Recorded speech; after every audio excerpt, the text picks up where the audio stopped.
दफा इन्होंने बांग्लादेश के अंदर इस्लामिक माइंड टच वाले थे लोग, आपके वो मौलाना अजहर साहब उधर से ट्रेवल करके इंडिया चले गए थे। यहां पे रेडिकलाइज आएंगे तो क्या करेंगे आप? कश्मीर के मुद्दे उठा के उस पर चंदा बनाएंगे, पैसा बनाएंगे, फिर दोबारा उस चीज का मुद्दा शुरू कर देंगे आप। भारत के द्वारा दोस्तों अब बांग्लादेश को जाने वाली जो अधिकतर एक्सपोर्ट शिपमेंट्स हैं उनके ऊपर एक बार के लिए पॉज लगा दिया गया। खुजली है, इनके खाज मिटाते हैं बांग्लादेशियों के अभी, ठीक है, डायरेक्टली अपने दादा से, जी बाप तो पाकिस्तान है इनका, डायरेक्टली अपने दादा से पंगा इनको ले लिया, अब दादा की लाठी। जो इंडिया के एक्सपोर्टर्स हैं उनका बेसिकली ये कहना है कि बांग्लादेश को एक्सपोर्ट्स करने का अब कोई फायदा नहीं, बिकॉज वहां पर से जो पेमेंट की कोई भी गारंटी हमें नहीं मिल रही है, एंड साथ में जो बांग्लादेश के बैंक्स हैं उनकी भी हालत बहुत ज्यादा खराब चल रही है। 2 करोड़ तो किरण रिजिजू साहब ने बोला था पार्लियामेंट में, लेकिन वो उन्होंने बोला था 2016 में,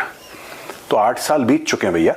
8 साल में मुझे ऐसा लगता है कि 1 करोड़ तो और रहे होंगे, 2.5 से लेकर 3 करोड़ बांग्लादेशी भारत में होंगे। भाई हमारा PIA जो इंटरनेशनल एयरलाइन है, ठीक है ना, वो इतना बिजनेस नहीं कर रहा जितनी उनकी एक मूवी एक हफ्ते में बिजनेस, हम उतना एक महीने में बिजनेस नहीं करते जितना उनकी मूवी एक हफ्ते में बिजनेस करता है। जी वर्ल्ड बैंक ने पाकिस्तान के लिए 500 मिलियन का लोन जो था और वो जी कैंसिल कर दिया। मतलब कैंसिल करने का क्या मतलब है? इसमें तो मुझे कहीं ना कहीं राह की साजिश लग रही है, इसलिए कि भारत चाहता ही नहीं कि हम लोग कुछ खा कमा सके।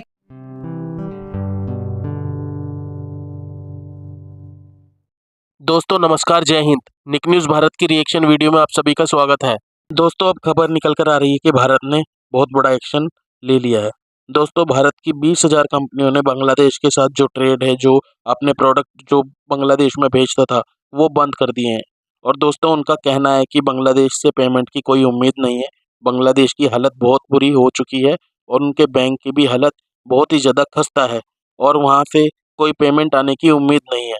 इसलिए 20,000 कंपनियों ने अपने प्रोडक्ट बांग्लादेश में भेजना बंद कर दिए हैं, वहाँ पर बिल्कुल ही बैन लगा दिया है और बांग्लादेश की अब हालत और भी बद से बदतर हो चली है। दोस्तों बांग्लादेश को उसके किए की सज़ा मिल रही है। दोस्तों बांग्लादेश जो प्रोपेगेंडा कर रहा है, भारत के खिलाफ कर रहा है और दोस्तों जो हिंदुओं पर अत्याचार कर रहा है उसके खिलाफ भारत ने एक्शन लेना शुरू कर दिया। भारत अब अपने प्रोडक्ट नहीं भेजेगा, भारत ने ट्रेड बंद कर दिया, भारत ने बिजली बंद कर दी, अब बांग्लादेश घुटनों पर आएगा।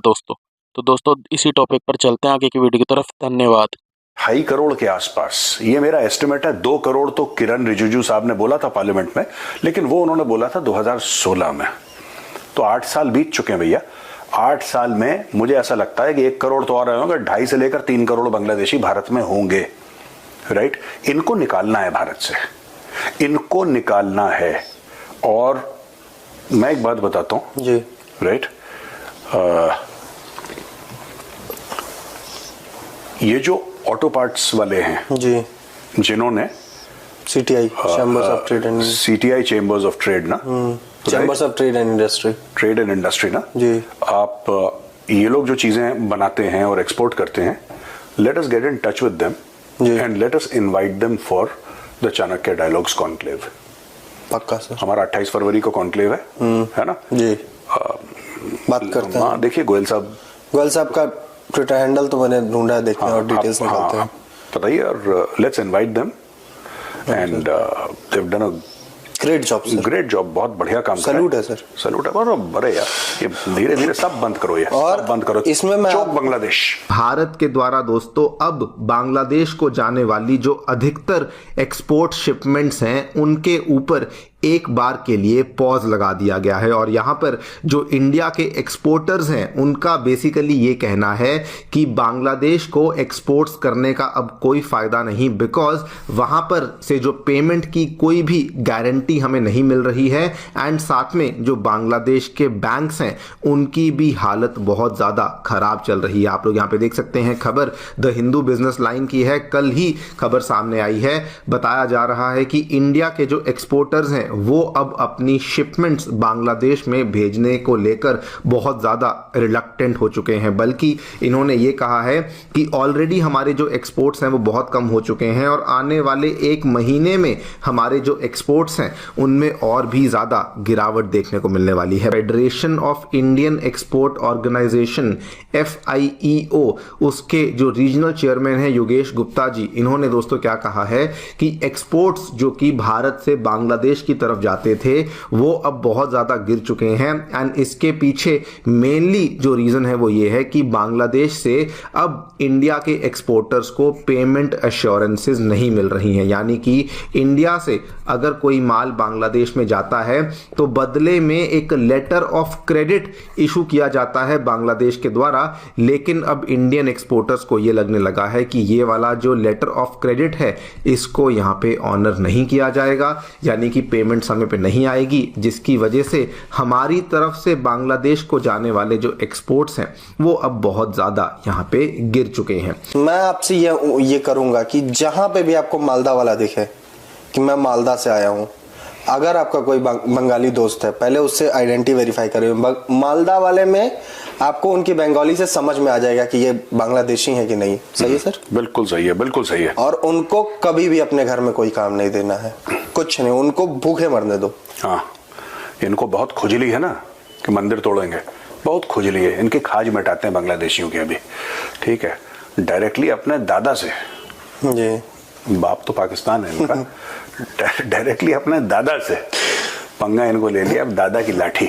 एनीवे, और बताओ और क्या था प्रोड्यूसर? सर बेसिकली एक और चीज की विक्रम मिस्री साहब जब अभी गए थे 2 दिन पहले, चलिए बांग्लादेश ने माना कि 88 हमले हुए हैं, उन्होंने बोला कि हमने 70 से ज्यादा लोगों को गिरफ्तार कर लिया। उधर यूनुस मिस्री साहब से कह रहा है कि भारत तो एक परिवार है लेकिन शेख हसीना जो है उसमें कांटे की तरह चुभ रही है। तो विक्रम मिस्री साहब भी आके यहाँ पे विदेश मामलों की जो कमेटी है उस पर बोलते हैं कि हम शेख हसीना के बयान से दूरी बनाते हैं, हम शेख हसीना के बयान हम उसका सपोर्ट नहीं करते हैं। उन्होंने ये बोला है सर। क्या ये सही है सर, शेख हसीना के बयानों से दूरी बनाना? हाँ ठीक है, देखिए बात यह है कि आपको शेख हसीना के बयान को ना सपोर्ट करना है ना उसके खिलाफ बोलना है। शेख हसीना भारत में है और शेख हसीना का अधिकार है जो उसको बयान देने दीजिए। आप शेख हसीना ने ये बोला है कि आप उसके बयानों को सपोर्ट करिए? नहीं।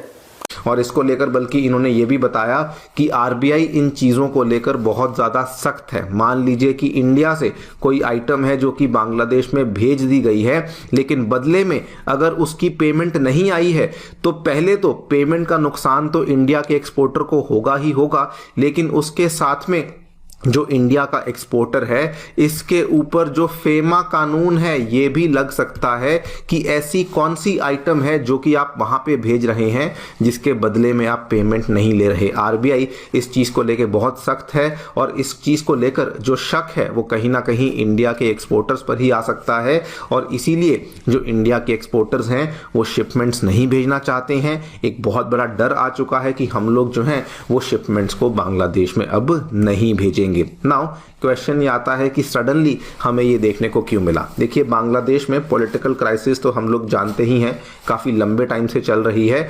उसके बाद वहाँ पर इंडस्ट्रियल क्राइसिस भी शुरू हुई थी, लेकिन अभी कहा जा रहा है कि बांग्लादेश में जो फाइनेंशियल क्राइसिस है, उनके जो फाइनेंशियल इंस्टीट्यूशंस हैं, उनकी जो ओवरऑल GDP की ग्रोथ है उसके ऊपर भी बहुत सारे सवाल उठाए गए हैं। पिछले 2-3 महीनों में लगातार इस तरह की रिपोर्ट सामने आई हैं। सबसे पहले तो आप देखिए पिछले ही महीने की खबर है, 20 नवंबर की खबर है, जानी मानी क्रेडिट रेटिंग एजेंसी मूडीज के द्वारा बांग्लादेश के 6 बैंक्स हैं जिनको अब डाउनग्रेड कर दिया गया। ऐसी ही लेटेस्ट वीडियो देखने के लिए निक न्यूज़ भारत को सब्सक्राइब करें, लाइक और शेयर करना ना भूलें।